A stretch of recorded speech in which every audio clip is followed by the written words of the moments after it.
Listeners who are blind, have low vision, or have another print disability, which makes reading, holding a book, or turning a page difficult or impossible.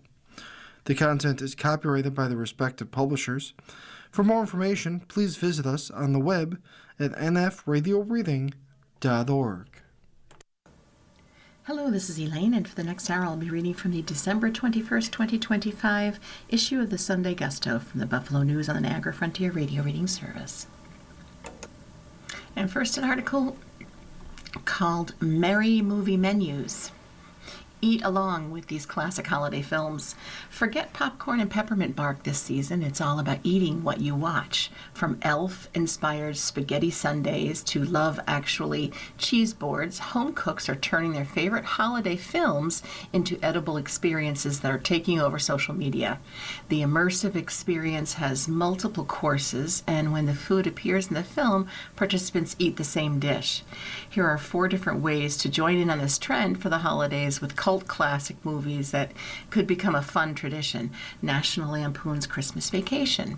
For those who prefer their Christmas dinners with a dash of chaos, the Griswold family delivers a feast that's as outrageous as it is iconic. Kick off with spiked eggnog for adults and eggnog for kids, bonus points if enjoyed in moose mugs, while Clark chats with the family. Next up, cereal while Clark daydreams of a pool with his bonus at work. Followed by Aunt Bethany's gift of Jell-O salad with cat food pieces in it during Christmas Eve dinner. Eat a Jell-O mold, but instead of cat food, use cereal or fruit pieces. Serve cake, cookies, or desserts after dinner when the family is trying to keep spirits up by toasting together despite the madness that's ensued. Serve a slightly overcooked roast turkey at the same moment the family bird deflates on screen with gravy as a tribute to the film's culinary disasters. Have it with mashed potatoes, stuffing, cranberry sauce, or your choice of side dishes. You can end with a showstopper, leftovers for a finale as dramatic as Clark's Christmas meltdown, eaten while the squirrel escapes. And then Home Alone. One way to taste the movie is through the classic Christmas favorite Home Alone. Fans have turned the film into a full-course viewing party, pairing scenes with matching bites. Start with pizza and Pepsi while Kevin finally has the house to himself, followed by popcorn during his carefree jump-on-the-bed movie marathon. Next is a towering ice cream sundae while he watches old movies late into the night. A shrimp cocktail platter makes an appearance when his uncle serves it at a holiday gathering, while a simple cheese pizza pairs with a delivery scene. For dinner, enjoy mac and cheese with a glass of milk, just as Kevin does before saying grace at the table. And finally, end on a sweet note with cookies, carrots, and milk set out for Santa on Christmas Eve. And How the Grinch Stole Christmas. Fans of Whoville can eat their way through the notorious Christmas icon, the Grinch's redemption story. Start off with Who hash, using a skillet of diced potatoes, sausage and peppers or onions, or cheese served with the Grinch while the Grinch grumbles from his cave. As the Whos and Whoville sing and feast, move on to roast beef, prime rib, or a roast beef sandwich, a nod to the centerpiece of their jubilant banquet. Pair it with some Who pudding or Grinchy greens, any green vegetable will do. While the Grinch's heart finally grows 3 sizes, finish off the evening with hot chocolate and heart-shaped sugar cookies. And then A Christmas Story. This nostalgic viewing menu brings Ralphie Parker's 1940s world straight to the dinner table. Start off with oatmeal paired with milk or orange juice, while Ralphie and his brother Randy eat breakfast before school. Then go to a Midwestern classic, meatloaf, mashed potatoes, and red cabbage during the family's nightly dinner scenes. While listening to the Little Orphan Annie radio show, Ralphie decodes the secret message, only to realize it's a commercial for Ovaltine. Drink chocolate milk or a chocolate milkshake or eat a pudding cup. Wrap it all up with Chinese takeout, a fitting end to the holiday throwback. And then remembering Rob Reiner, his best films and where you can watch them. Rob Reiner made the kind of movies that we all rewatch already. They're the films we quote without having to think about it, the ones we hold up as gold standards of comedy, romance, drama, and suspense, the ones we wish they made today. Before his death, December 14th, it was not uncommon or unwarranted to marvel at his incredible streak of films from 1984 when he made his directorial debut with the mockumentary This is Spinal Tap through 1995 with The American President. Not to mention his comedic excellence in front of the camera, where he made a feast out of even the smallest roles, whether it was telling Tom Hanks about tiramisu in Sleepless in Seattle, or yelling at Leonardo DiCaprio for his credit card bill in The Wolf of Wall Street. When people bemoan that they don't make movies like they used to, Reiner's genre-spanning films from the decade are often the kinds they're talking about. They might not be as best picture in the bunch, but it hardly matters. He made films that we remember. Here are some of the best and where to watch them. This is Spinal Tap from 1984. Most memorable line, these go to 11. Where to watch, streaming on Roku, TCM, DirecTV, Stream, and HBO Max. Also available to rent or buy. Stand By Me, 1986. Most memorable line, I never had any friends later on like the ones I had when I was 12. Jesus, does anyone?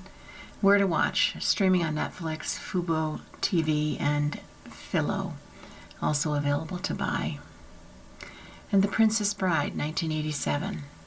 Most memorable line, have fun storming the castle. Where to watch, streaming on Hulu, Disney Plus, and DirecTV Stream, also available to rent or buy. And When Harry Met Sally from 1989, most memorable line, I'll have what she's having.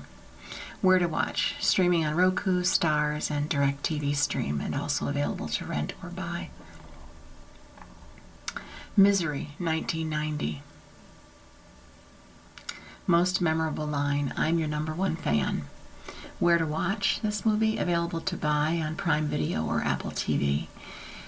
A Few Good Men from 1992. Most memorable line was You Can't Handle the Truth. Where to watch, streaming on BBC America, Philo, and DirecTV Stream, also available to buy. And The American President, 1995. Most memorable line, you fight the fights that need fighting. And Where to watch, it's available to rent or buy.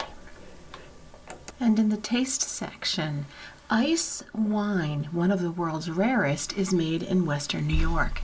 Jonathan Oakes bounced the grapes off their vines the way you might fluff the crinoline of a wedding dress or zhuzh up your curls before a night out.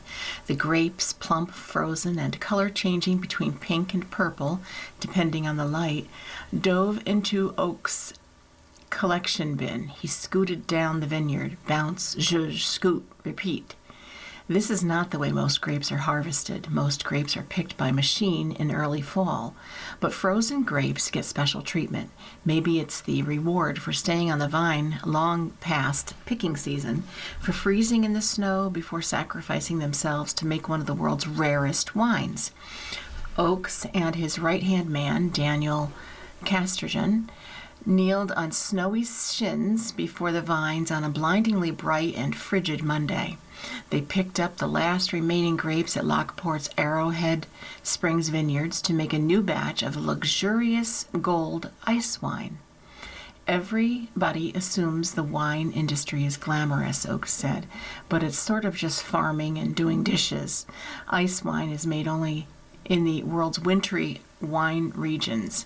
Its grape-picking window is short and specific. The temperatures must fall between 13 and 18 degrees for at least 4 hours, Oakes said, so the berries are the right amount of frozen. Fresh off the vine, the grapes tasted impossibly cold and equally sweet, like an earthy gas station slushy. It matters how frozen the internal bits of the berry are, said Oak, his breath visible in the December air. If it got too cold, it'd be like trying to press a marble or a rock. You wouldn't get anything out of it. And if it was too warm, the juice would come out, but it would have too much water. Our sugar levels would drop. Oakes studied ice wine making techniques across the Canadian border in Niagara-on-the-Lake, a region that he said set the standards for ice wine and marketed ice wine to the masses. Canada celebrates its famous ice wine and snowy climate in an annual festival, which is coming up in January. But hey, it's cold here too. We're trying to mimic some of that here, he said, but there's fewer ice wine producers over here. We're trying to raise that bar and try to do that a little more. In western New York, at least 4 wineries make ice wine: Niagara County's Arrowhead and Schultz Vineyard and Winery, and Chautauqua County's 21 Bricks Winery and Johnson Estate Winery. As a sweet and rich dessert wine, ice wine is usually treated like an aperitif, served in small glasses and sipped after dinner. This also makes financial sense. It's an expensive wine because of its fickle and laborious harvesting process. A local bottle costs around $40 to $60. Oaks considers ice wine to be a novelty, but since it's a novelty that is unique to relatively few wine-growing regions across the globe, its production strengthens Western New York's wine region, proving the point that this is the region for it, Oaks said. That takes time. It's going to be my lifetime and probably the next generation as well to build up a critical mass. Arrowhead Winery sold the last bottles of its previous batch of ice wine over the summer. This year's batch, fermented from the ice-cold juice extracted from the plump, frozen, color-changing grapes picked last Monday, won't be for sale until at least the summer. When it's ready, Arrowhead co-owner Robin Ross likes to drizzle it over grilled peaches with heavy cream, then drink a small glass on the side. Oaks may drink the fruits of his labor in an ice wine martini, fittingly garnished with a frozen grape. Learn how to make, and then food events. Learn how to make mochi, a pillowy Japanese rice cake dessert the traditional way, at Buffalo Ryo-Zan and Koji Buddhist Temple on Rui Street, North Tonawanda. It's a mochi preparation ceremony held for Japanese New Year's. At 10 a.m. next Sunday, the temple will hold a short service before making the mochi. Attendees will be served lunch. Suggested donation is $20. Inspired by the Buffalo AKG Museum, recent dine-in exhibit, Museum Restaurant Cornelia at 1285 Elmwood Avenue is hosting an immersive multi-course dinner and movie night from 6:30 to 9:30 January 10th. Dishes will arrive on the table timed to specific scenes in the movie Nora Ephron's Julie and Julia. A ticket for dinner and a movie is $95. With drink pairing, the price jumps to $125.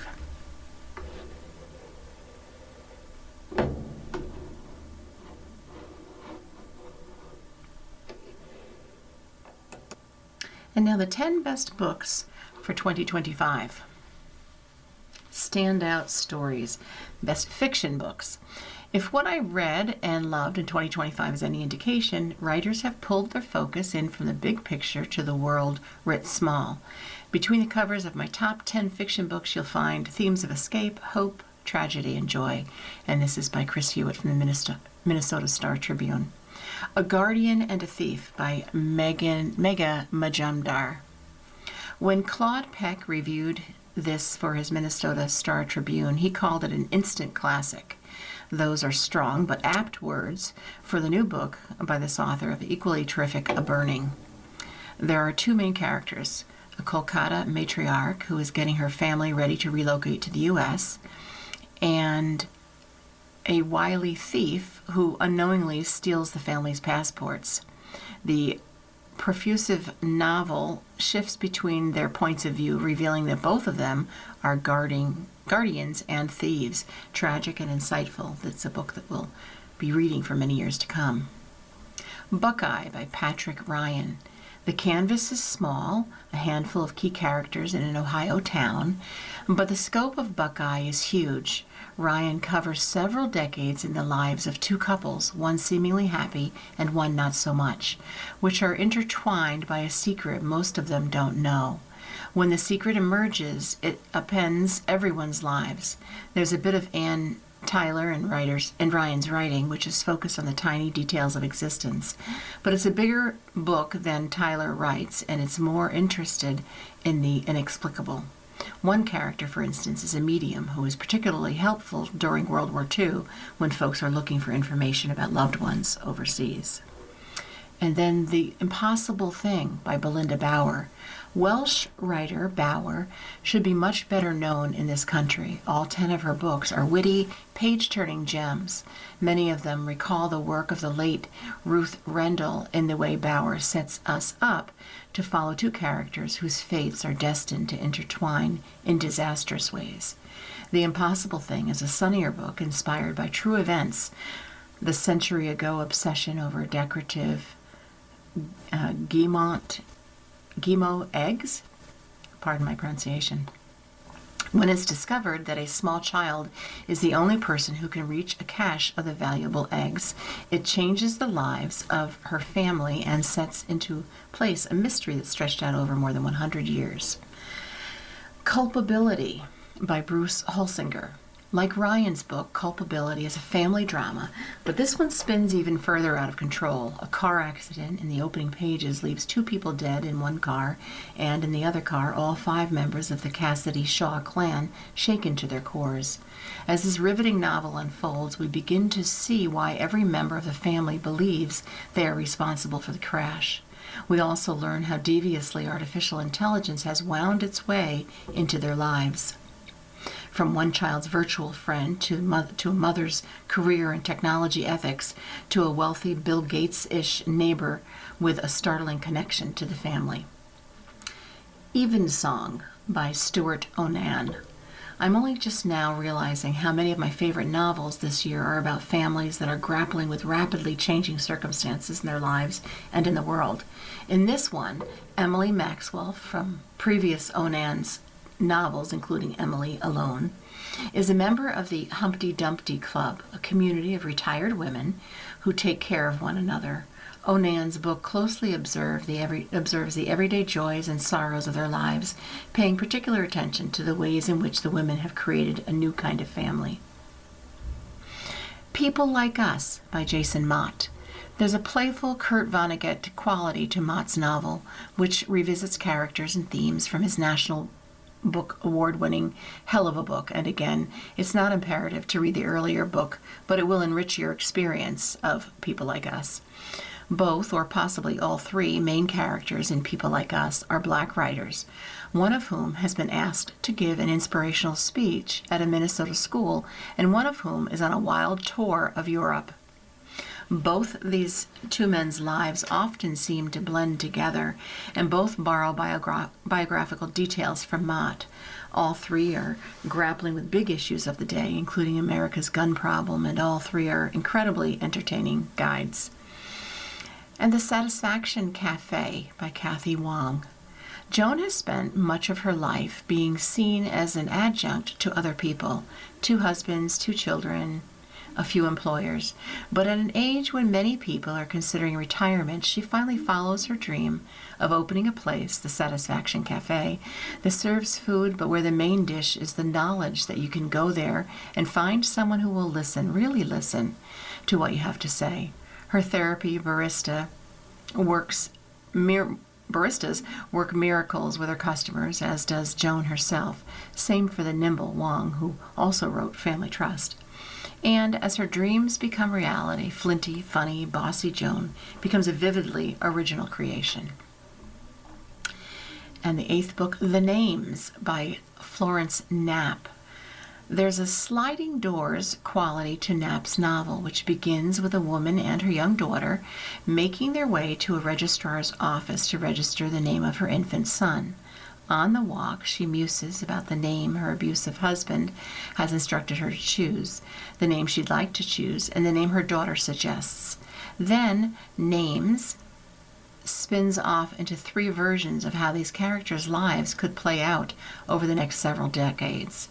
Subtle and beautiful, The Names is less about how we're called determines our fates than how small events create ripples over the course of lifetimes. And the 9th book, The Evening Shades by Lee Martin. A sequel to Martin's The Bright Forever, Evening Shades can easily stand on its own.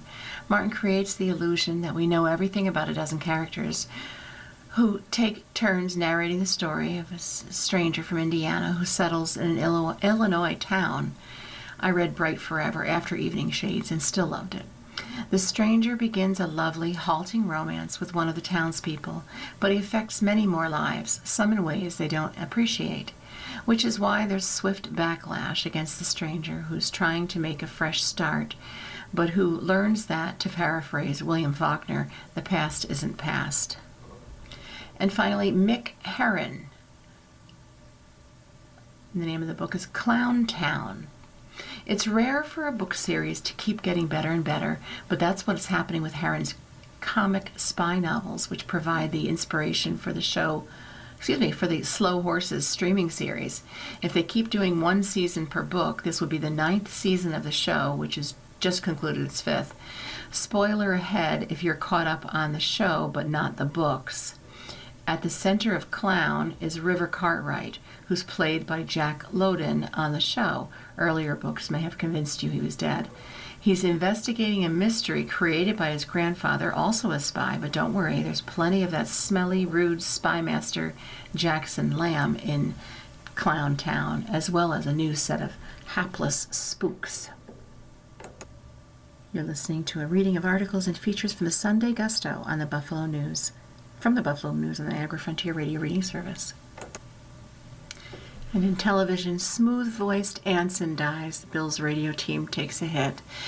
So this is what I'm thinking, some sad news to report. Sam Anson, a former sports radio reporter at former public broadcasting station WEBR-AM and WGR-AM, died recently. Anson had one of the smoothest voices in Western New York sports broadcasting. He covered the Bills' first Super Bowl loss to the New York Giants in 1991. WGR sports reporter Paul Hamilton, who primarily covers the Sabres for the radio station and is a freelancer at Channel 2, said Anson was his mentor at WEBR. He was the guy that taught me the business, said Hamilton. When I arrived there from WBTA in Batavia, I realized I had a long way to go and couldn't have had a better role model. Unlike now, ethics and your reputation were everything, and what Sam taught me I still carry with me every single day on the job. He was a great leader and mentor, and more importantly, a great person. The broadcasting website Awful Announcing asked fans to rate the local radio announcers of all 32 NFL teams. The Bills' team of play-by-play announcer Chris Brown and analyst Eric Wood finished number 20. There were only 99 votes, so I wouldn't take it too seriously, especially since people are more likely to be critical in surveys like this. Brown and Wood received 17 A's, 26 B's, and 8 F's. All the negativity was directed at Brown. He was called insufferable, and his voice was described as brutal, and compared to a high school announcer from voters who gave D grades. Wood was described as a good man and great analyst. A C voter gave Brown a backhanded compliment. Love how much Chris loves and embodies the team, but the actual broadcasting skills are a little lackluster for the NFL level. I review the television announcers weekly, and last reviewed Brown and Wood during a 30-20 victory over Indianapolis Colts more than a year ago. My review of Brown wasn't as harsh as the voters in the Awful Announcers survey. I noted that he had good excitement level and good chemistry with Wood and sees who makes tackles and receptions quickly. However, I added, as good as he is overall, the primary thing that doesn't wow me about Brown is his voice. It especially gets a little too high-pitched for my taste on big plays. I gave Wood, the former Bills center, points for his candid assessment of some of the Bills' flaws and his explanation of game strategy. As excellent as he often is on strategy, Wood also has a couple of things that don't wow me, I wrote. His voice is a little monotone. He could raise his enthusiasm level. Green Bay's announcer team of Wayne Larrivee and Larry McCarron finished number 1 in the survey. The Miami Dolphins team of Jimmy Cefalo and Joe Rose finished last. The Cincinnati Bengals team of Dan Hoard and Dave Lapham finished number 13. Hoard is a Jamestown native. How popular are the Buffalo Bandits as a TV attraction? On November 29th, Channel 4 carried one of the National Indoor Lacrosse League games on the same night the Buffalo Sabres carried a game on cable's MSG. The Sabres' 3-2 shootout victory over the Minnesota Wild had a 3.0 rating, marginally ahead of the 2.4 rating for the Bandits' 15-11 victory over the Georgia Storm. Of course, the Bandits had the advantage of being on a broadcast network while the Sabres were on cable. Its other advantage, it's the league's champion. A rating point in Western New York equals 6,370 households. The announcement on social media in the Orchard Park snow by actress-singer Haley Steinfeld and her husband, Bills quarterback Josh Allen, about expecting their first child wasn't exactly the best-kept secret. Rumors had swirled last month after Steinfeld attended the Governor's Awards in Los Angeles wearing a sculptural slate gray Stephanie Rolland couture gown. Yes, I looked up the fashion information that led to speculation that she was pregnant. Of course, the last thing any respectable journalist would want to do is say someone appears pregnant until they are ready to announce it. And congratulations are in order for Heather Hare of Buffalo Toronto Public Media. The Public Relations and Marketing Specialist has been promoted to BTPM's Chief Marketing Office after 7 years at the Public Broadcasting Organization. Hare isn't replacing anyone in the role, it's a new one. She will continue to do everything she did previously. According to a release, the promotion places Hare at the internal helm of BTPM's new marketing agency and will offer professional marketing, branding, and creative services to nonprofit organizations throughout Western New York and Southern Ontario, as well as to other public media stations across the PBS and NPR system. Nancy Hammond, BTPM's Executive Vice President and Chief Operating Officer, called Hare the creative heart of our organization for years. Her passion and strategic vision were unmistakable when she led our rebrand in 2020, and she continued to elevate our work ever since. Hare, who has a newspaper background, previously was Director of Communication and Outreach at Huntington Study Group and Assistant Director of Public Relations at University of Rochester Medical Center's Golisano Children's Hospital. And hints from Heloise. Dear Heloise, I wish you wouldn't keep printing hints that use dryer sheets. Dryer sheets are not our friends. Not only do they add to our landfills, they wreak havoc on our dryers and leave a waxy trail. Not to mention the smell of cheap perfume that they leave on our clothes. I don't use them and don't need to iron my clothes. Don't leave your clothes sitting in the dryer for long periods of time. And that's from Lois M. And Heloise replies, Lois, many people today have very busy schedules. Taking time to iron clothing, pillowcases, sheets, and other items takes up time that they don't have. Personally, I don't use dryer sheets very often. I save money, do not increase the landfill, and stay up late sometimes to get my blouses ironed. But this is my choice. Some people prefer to use dryer balls, and I have one friend who uses a tennis ball and swears it works as well as a dryer ball. And then another one, Dear Heloise, how do you prevent grated cheese in a Ziploc clothes bag from lumping up in the refrigerator? From Jack in Garland, Texas. Jack, Heloise says, add a little cornstarch or flour to the grated cheese and seal the bag very tightly. And Dear Heloise, yes, you should discuss your will with family.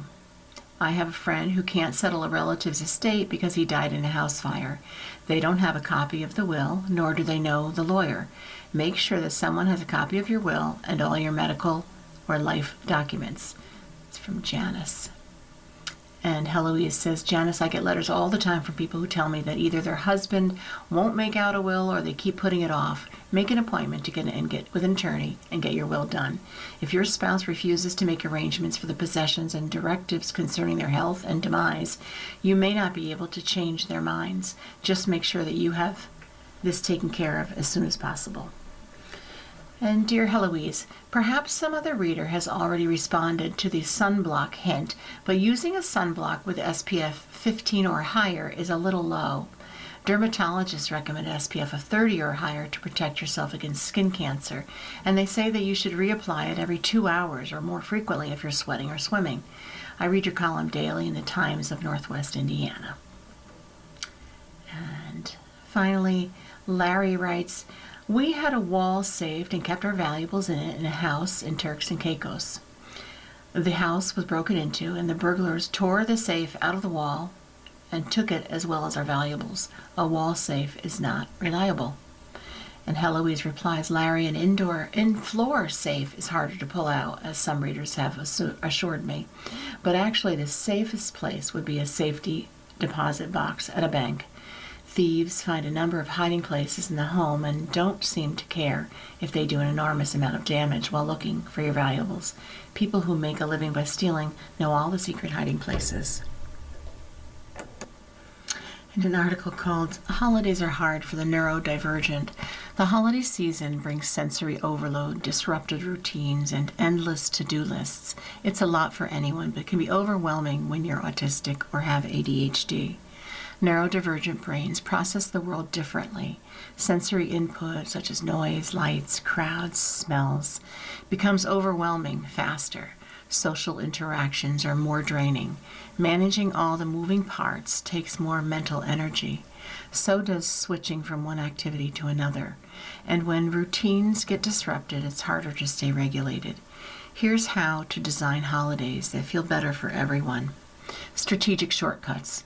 It's important to conserve energy for what really matters. Consider buying pre-made cookie dough instead of baking from scratch, using gift bags instead of wrapping paper, setting up a tabletop tree instead of a full-sized one, or skipping the fancy tablecloths and holiday-themed dishes. Time tweaks. The traditional holiday structure, with weeks of anticipation culminating in one intense day, can be particularly challenging for neurodivergent people. Think about hosting brunch instead of dinner so it ends earlier in the day, scheduling a family visit for January when things are calmer, building 30-minute breaks between activities, or attending part of an event instead of the whole thing. Sensory adjustments. Sensory overwhelm can transform potentially meaningful experiences into unbearable ordeals. Small changes can make a big difference. Sound. Use noise-canceling headphones or earplugs. Play instrumental music instead of songs with lyrics. Take breaks in a quiet space. Light. Have warm, dim lighting instead of bright overheads. Use candles instead of electric lights. Avoid flashing decorations. And for touch, wear soft, comfortable clothing. Bring familiar comfort items like weighted lap blankets or soft scarves. And socially, arrive early before it gets crowded. Invite fewer people. Schedule activities for times when you have more energy. We all tend to do things the same way every year simply because we feel obligated to. But the reality is that some traditions create more stress than joy when you're autistic or have ADHD. The goal isn't a picture-perfect holiday. It's a holiday that you and your family actually enjoy. And you are listening to a reading of articles and features from the Sunday Gusto from the Buffalo News on the Niagara Frontier Radio Reading Service. And in Viewpoints, Reiner Post shows there are no limits to how low Trump will go. At first, when I saw it on Facebook, I thought someone had fallen for some AI slop and was reposting fake news. Even President Trump could not be that tasteless. He could be. He is. This is the full post. A very sad thing happened last night in Hollywood. Rob Reiner, a tortured and struggling but once very talented movie director and comedy star, passed away with his wife, Michelle. It was reportedly due to the anger he caused others through his massive, unyielding, and incurable affliction with a mind-crippling disease known as Trump derangement syndrome, sometimes referred to as TDS, Trump wrote on Truth Social. He was known to have driven people crazy by his raging obsession with President Donald J. Trump, with his obvious paranoia reaching new heights as the Trump administration surpassed all goals and expectations of greatness. And with the golden age of America upon us, perhaps like never before, may Rob and Michelle rest in peace. Instead of taking it down when cooler heads prevailed, the White House's rapid response account on X posted Trump's Truth Social post. Rob and Michelle Reiner were murdered by the son they spent years trying to save. It is an unspeakable family tragedy that Trump had to make about him. Only a pathological narcissist could think this way, and even then, only one without a shred of decency would say it out loud. Everything must be about him. He is utterly lacking in empathy. There is something fundamentally wrong with this man, and he is on a power trip to undermine democratic values. Why do Republicans tolerate and excuse the bad behavior of a pathological narcissist? Are there no limits to what he will say and do? Are there no limits to what he will get away with? Rob and Michelle were devoted parents whose lives ended in a nightmare. How can the President of the United States exploit that? He has no shame. Sometimes I think about how history will treat moments like this in what will be written about the Trump era. How will historians, with a bit of time to sharpen and clarify their appraisal, view the most powerful man in the world and the character he displays at moments like this? Is this what Trump being Trump means? And if it is, what does that say about all things Trump?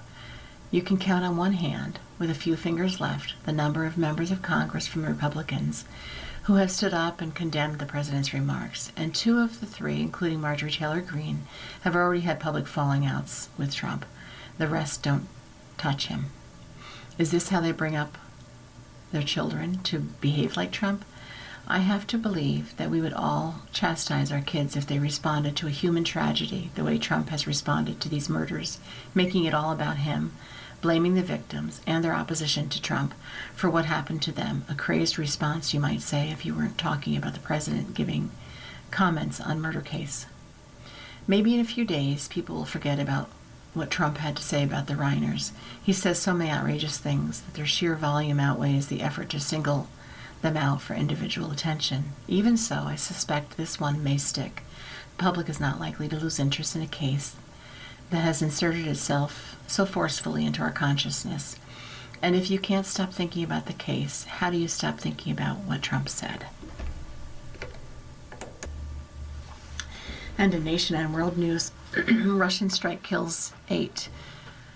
A Russian missile strike on port infrastructure in Odessa in southern Ukraine killed 8 people and wounded 27, Ukraine's emergency services said on Saturday, as a Kremlin envoy was set to travel to Florida for talks on U.S. proposed plan to end the nearly 4-year war. The discussions are part of a Trump administration month-long push for peace that also included meetings with Ukrainian and European officials in Berlin this week. Ukraine's chief negotiator said late Friday that his delegation had completed separate meetings in the U.S. with American and European partners. Ukrainian President Volodymyr Zelensky said much will depend on the U.S. posture after discussions with the Russians.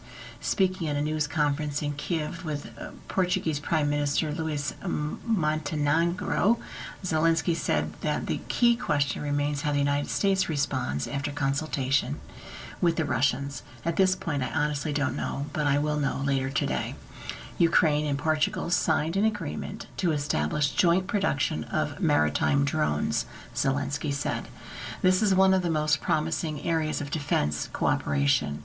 What matters now is delivering results, and all parts of Europe must have sufficient capabilities to counter any threats, he said. Some of those wounded in Odessa were on a bus at the center of the strike late Friday, the emergency services said in a telegram post. Trucks caught fire in a parking lot and cars were also damaged. The port was struck with ballistic missiles, said Oleg Kipper, the head of the Odessa region. Moscow did not immediately acknowledge reports of the attack, and the Russian Defense Ministry said Saturday that over the previous day it had struck unspecified transport and storage infrastructure used by Ukrainian armed forces, along with energy facilities and those supplying Kiev's war effort. Elsewhere, Ukrainian drones hit a Russian oil rig, a military patrol ship, and other facilities. Ukraine's general staff said in a statement Saturday. It said the ship was patrolling in the Caspian Sea near an oil and gas production platform. The extent of damage was still being clarified. The drilling platform at the Filanovsky oil and gas field was also hit. The facility is operated by Russian oil giant Lukoil. Ukrainian drones also struck a radar system in the Krasnelsky area of Crimea, which Russia illegally annexed from Ukraine in 2014. There was no immediate comment from the Russian government or Lukoil. The company is one of 2 Russian-made Russian oil majors alongside state-owned Gazprom, targeted by recent U.S. sanctions that aim to deprive Moscow of oil export revenue that helps sustain the war. Kiev has used similar arguments to justify months of long-range strikes on Russian oil infrastructure, which it says both funds and directly fuels the Kremlin's invasion. And Jordan says it helps the U.S. strike IS targets in Syria. Jordan confirmed Saturday that its Air Force took part in strikes launched by the United States on Islamic State group targets in Syria in retaliation for the killing of 3 U.S. citizens earlier this month. The U.S. launched military strikes Friday on multiple sites in Syria to eliminate Islamic State group fighters and weapons in retaliation for an attack by a Syrian gunman that killed 2 U.S. troops and an American civilian interpreter almost a week earlier. The Jordanian military said in a statement that its Air Force participated in precise airstrikes targeting several ISIS positions in southern Syria, using a different abbreviation for the Islamic State group. Jordan is one of 90 countries making up the global coalition against Islamic State, which Syria recently joined. The U.S. military did not say how many were killed in Friday's strikes. The Syrian Observatory for Human Rights, a UK-based war monitor, reported that at least 5 people were killed, including the leader and members of an Islamic State cell. The Jordanian statement said the operation aimed to prevent extremist groups from exploiting these areas as launching pads to threaten the security of Syria's neighbors and the wider region. U.S. Central Command, which oversees the region, said in a statement that its forces struck more than 70 targets at multiple locations across central Syria, with the Jordanian Air Force supporting with fighter aircraft. And the weekend review in insurance, 4 centrist Republicans broke with Speaker Mike Johnson and signed a Democratic-led petition on Wednesday to force a House vote on extending an enhanced subsidy that lowers health insurance costs for millions of Americans. And special counsel, former Justice Department Special Law Counsel Jack Smith, told lawmakers on Wednesday that his team of investigators developed proof beyond a reasonable doubt that President Donald Trump criminally conspired to overturn the 2020 election results and had powerful evidence Trump broke the law by hoarding classified documents. And the Department of Health and Human Services unveiled regulatory actions Thursday designed to effectively ban gender-affirming care for minors, building on broader Trump administration restrictions. And 1.45 million, this is the number of U.S. military service members who will receive $1,776 bonus checks for Christmas. President Trump said in a partisan speech Wednesday night that repeated messaging that so far hasn't calmed public anxiety about rising costs. He said, "We have people begging for me to do this. People are in great pain." Oh, this is what he said about signing an executive order Thursday that could reclassify marijuana as a less dangerous drug and open new avenues for medical research. And the Kennedy Center, President Donald Trump's handpicked board voted Thursday to rename Washington's leading performance arts center. Press Secretary Carolyn Leavitt said it was because the unbelievable work President Trump has done over the last year in saving the building. It's now going to be known as the Trump Kennedy Center. And 2 days before records in her case were scheduled to be released publicly, Jeffrey Epstein's former girlfriend and longtime associate Ghislaine Maxwell asked a federal judge Wednesday to set aside her sex trafficking conviction and free her from a 20-year prison sentence, saying new evidence emerged proving constitutional violations spoiled her trial. And the White House, Susie Wiles, President Donald Trump's chief of staff, offered an unvarnished take on her boss and his allies in interviews published Tuesday in Vanity Fair.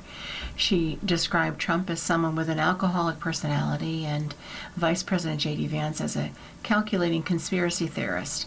Wiles later disparaged the report. And one of television's marquee events, the Academy Awards, will depart ABC and begin streaming on YouTube in 2029. The Academy of Motion Picture Arts and Sciences said Wednesday. It's the first of the big four, Oscars, Grammys, Emmys, and Tonys, to completely jettison broadcast television. This year's Oscars were watched by 19.7 million viewers. And a commentary, seeing Christmas Story with more than eyes. The labor and delivery portrayed in the Christmas Story has been highly sanitized. We have softened the reality of Christ's birth. With pillowy mounds of straw, cattle gently glowing, moonlight streaming in through strategically placed windows, and an inexperienced husband attending the birth like a seasoned OBGYN who has delivered hundreds of babies. Like small children moving pieces of the nativity set around, edging the cattle and sheep closer to the manger, standing Joseph outside with the shepherds, we too can only imagine. But the crux of the Christmas Story might not be so much in the imagery as it is that small word, behold. From the Gospel of Luke, for the angel said to them, do not be afraid, for behold, I bring you good news of great joy, which will be for all people. For today in the city of David there has been born for you a Savior, who is Christ the Lord. The word behold is an imperative, a command that shouts, look. Behold is meant to grab you by both shoulders and give you a shake. To behold something goes far beyond sight.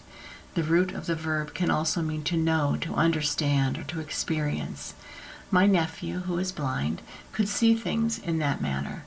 The first time he held our first grandbaby on his lap, his entire being lit up like a Christmas tree. His face beamed and joy radiated from every pore of his being. Even without sight, he could behold. He could touch, feel, know, and understand the experience. For the mother who has birthed a baby, beholding is the moment that newborn is laid upon her chest or placed in her arms. It is seeing that engages every sensory, emotional, and cranial channel, skin on skin, flesh on flesh. A small heart beating next to her own, as close as can be. It is the power, wonder, and miracle of new life.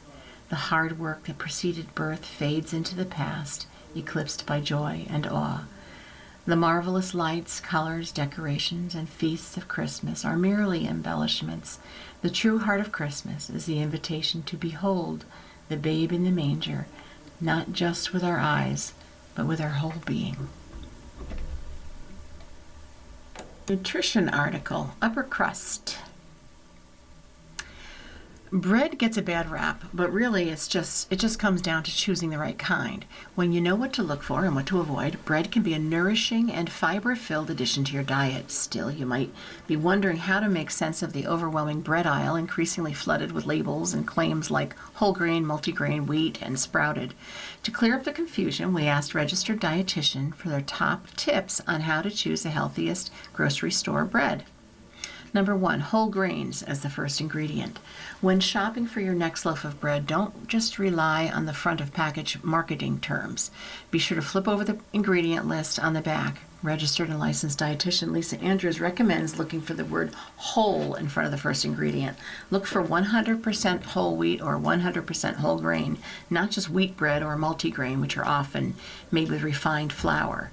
Whole means the bread contains all parts of the grain, the bran, germ, and endosperm, which provide fiber, B vitamins, and other important nutrients that are often lost in the processing of refined flours. And aim for 3+ grams of fiber. When choosing bread, look for one with at least 3 grams of dietary fiber per slice. Fiber has many important roles in the body and helps with satiety, supports digestion, helps regulate blood sugar, and can lower cholesterol. Registered dietitian Mandy Enright highlights a quick practical trick. Give the loaf a gentle squeeze. A high-fiber, hearty bread should feel dense. And keep the added sugar in check. Sliced bread often has some sneaky added sugars in the mix. Most dietitians recommend choosing bread with 0 grams of added sugar. Registered dietitian nutritionist Jessica Stone points out that some breads use fruit juices as a natural sweetener as a healthier option. She recommends staying away from breads with corn syrup or artificial additives. If you generally enjoy the taste of a slightly sweeter bread, one slice with a small amount of added sugar likely isn't a big deal, especially when the rest of your diet is balanced. For more nourishing take on sweet, try topping your bread with naturally sweetened chia seed jam for added fiber and flavor. And finally, give sprouted grain a try. If you want to boost your nutrient even further, sprouted grain breads can be a solid step up. They're made from whole grains that started to sprout, which activates enzymes that break down starches and proteins, often making bread easier to digest. Sprouted grain breads can provide more protein and allow for better absorption of vitamins and minerals. They also often contain legumes, which add plant-based protein and fiber. And in 1897, New York Sun editorial writer Francis Pharcellus Church offered this answer to a skeptical child. Virginia, your little friends are wrong. They have been affected by the skepticism of a skeptical age. They do not believe except what they see. They think that nothing can be which is not comprehensible by their little minds. All minds, Virginia, whether they be men's or children's, are little. In this great universe of ours, man is a mere insect, an ant, in his intellect, as compared with the boundless world about him, as measured with the intelligence capable of grasping the whole truth and knowledge. Yes, Virginia, there is a Santa Claus. He exists as certainly as love and generosity and devotion exist, and you know that they abound and give your life its highest beauty and joy. How dreary would be the world if there was no Santa Claus. It would be as dreary as if there were no Virginias. There would be no childlike faith, then no poetry, no romance to make tolerable this existence. We should have no enjoyment except in sense and sight. The eternal life with which childhood fills the world would be extinguished. Not to believe in Santa Claus, you might as well not believe in fairies. You might get your papa to hire men to watch in all the chimneys on Christmas Eve to catch Santa Claus. But even if they did not see Santa Claus going down, what would that prove? Nobody sees Santa Claus, but that is no sign that there is no Santa Claus. The most real things in the world are those that neither children nor men can see. Do you ever see fairies dancing on the lawn? Of course not, but that's not proof that they're not here. Nobody can conceive or imagine all the wonders that are unseen and unseeable in the world. You may tear apart the baby's rattle and see what makes the noise inside, but there's a veil covering the unseen world which not the strongest man, nor even the united strength of all the strongest men that ever lived, could tear apart. Only faith, fancy, poetry, love, romance can push aside that curtain and view the picture of the supernatural beauty and glory beyond. Is it all real? Virginia, in all this world there is nothing else real and abiding. No Santa Claus. Thank God he lives, and he lives forever. 1,000 years from now, Virginia, nay, 10,000 years from now, we will continue to make glad the heart of childhood. Finally, a few ways to unwind over the holidays. Holiday celebrations have started, so chances are you're either busy or hosting or running last-minute errands, but it's time to take a break. Here's some ideas on how to unwind on the days surrounding Christmas and New Year holidays, including annual events before they end. Outdoor skating, the ice at Canal Side. Holiday hours are in effect at the outdoor rinks through January 2nd. At the ice at Canal Side is open for public skating from 11 a.m. to 6 p.m. Wednesday and Thursday, and 11 a.m. to 10 p.m. from Friday to January 2nd. The Rotary Rink at Fountain Plaza in downtown Buffalo is open from 11 a.m. to 2 p.m. Wednesday and closed Thursday. It's open from 11 to 9 Friday and December 29th and 30th, 11 to 1 a.m. December 31st, 11 a.m. to 6 p.m. January 1st, and 11 a.m. to 9 p.m. on January 2nd, and skating is free.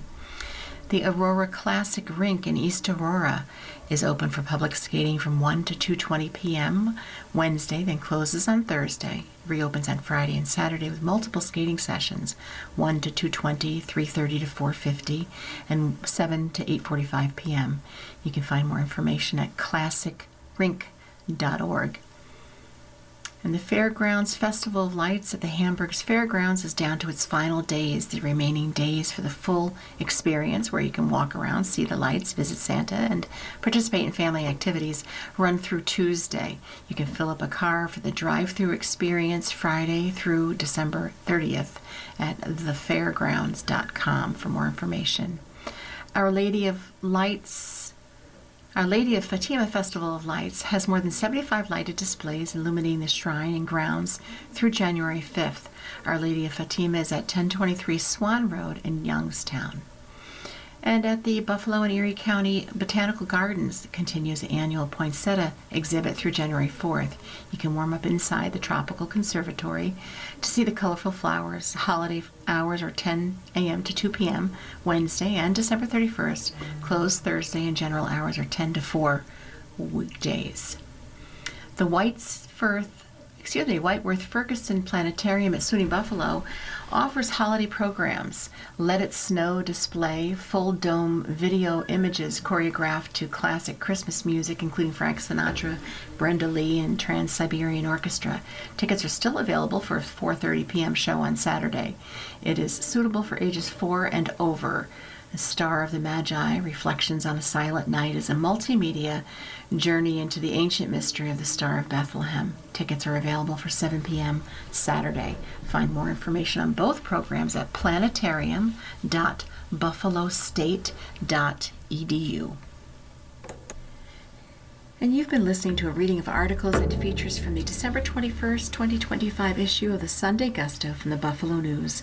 We read from the Sunday Gusto from the Buffalo News every Sunday at noon. Your reader has been Elaine. Thank you for listening. Coming up next in the Niagara Frontier Radio Reading Service, we have the front section of the Sunday Times. At 2 o'clock, we have the New York Times Opinion section. And at 3 o'clock, we have the New York Times Arts and Leisure section. Stay with us for these readings and more throughout the day. If you're listening to this publication online, you're probably using our website, a podcast player like Spotify or iTunes, a streaming service like Siro, or a smart speaker. Did you know that we now have a dedicated app that can be downloaded to any mobile device, like a smartphone or tablet, for free? App users can conveniently access our live stream and any episode of our podcast easier than ever. To download the app, just type NFRRS in the search window in the Apple App Store or in the Google Play Store. Contact us anytime if you have any questions by calling 716-821-5555, extension 5. Thank you. You're listening to the Niagara Frontier Radio Reading Service. As of this year, our agency has broadcast more than 300,000 hours of radio readings. Volunteer radio readers read newspapers, magazines, and books to area people who are blind or have a print disability, who are provided reading radios. Radio Reading's broadcast signal is provided at no charge by WNED. Radio Reading broadcasts from studios at 1199 Harlem Road in suburban Buffalo. Please let others know about Radio Reading. It's your service. For more information on the Niagara Frontier Radio Reading Service, call 716-821-5555.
following program is intended for listeners who are blind, have low vision, or have